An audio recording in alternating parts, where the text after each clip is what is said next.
Wow. Well, what can I say? That was great. Yeah, and I'll warn you up front, I find myself just wanting to talk more about how the movie made me feel than the technical aspects of it. Well, it is a movie about feelings, so that seems appropriate. I made it as far as halfway through the short before I was in tears. No, I'm serious. Not that that's anything I can fairly judge a Pixar movie by, but I counted that I shed 6 tears over the course of the film. Wow. 6 cries, huh? No, 6 tears. Oh, 6 tears. Yeah. A 6-tier movie. Well, Pixar's just good at making you cry. They are.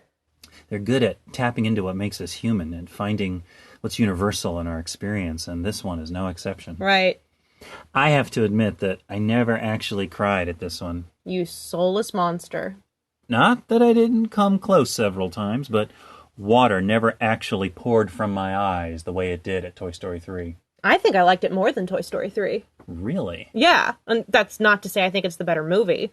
I think I'd have to think longer about that, but given some of my own issues, it definitely had some exposed nerves. You know, I noticed in the end credits that they consulted with real therapists for the film. I think that's a big part of why it has such an authentic portrayal of how human emotions operate. Well, as someone with an anxiety disorder and bouts of depression, I can tell you the movie seems to know what it's talking about. I was happy that they didn't just equate sadness with depression, when depression's often more like the absence of feelings. Like when Fear says, guys, we can't make Riley feel anything. Exactly. And in my own life, I've had to learn to be okay with not having 100% pure joy.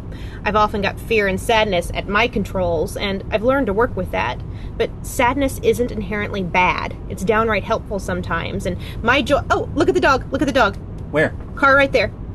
Aww. He's so little and he matches the car. Hey, what was I saying? Oh, right. My joy hardly ever comes alone. And I love that this movie acknowledges that that's okay, even natural. Well, I liked that they animated Joy in such a way that she was so excessively demonstrative. You know, she overdid everything.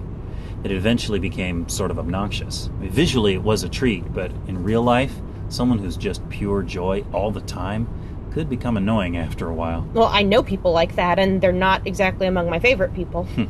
And Amy Poehler did a fantastic job. She was perfectly cast in this. Everybody was perfectly cast in this. True. You know, I'm going to need a little more time to digest this, and I'm probably going to be thinking about it for a while anyway. Me too. It's such a rich piece of work with so much going on in it. I'll tell you what it didn't make me do, though. It didn't make me feel terrible about my body, and like Pixar was telling me that the only way to be truly joyful was to be skinny. Oh, did you read that article about the movie's skewed body positivity message? Yep. Her whole review is full of stereotypes. And she admits that she didn't even see the movie. That was quite possibly the worst thing written about a movie that I've ever read. Absolute crackpot. Indeed. So we agree. Yes, we do. Good. So Richard Kind, huh? Where's he been lately? Well, he was in Gotham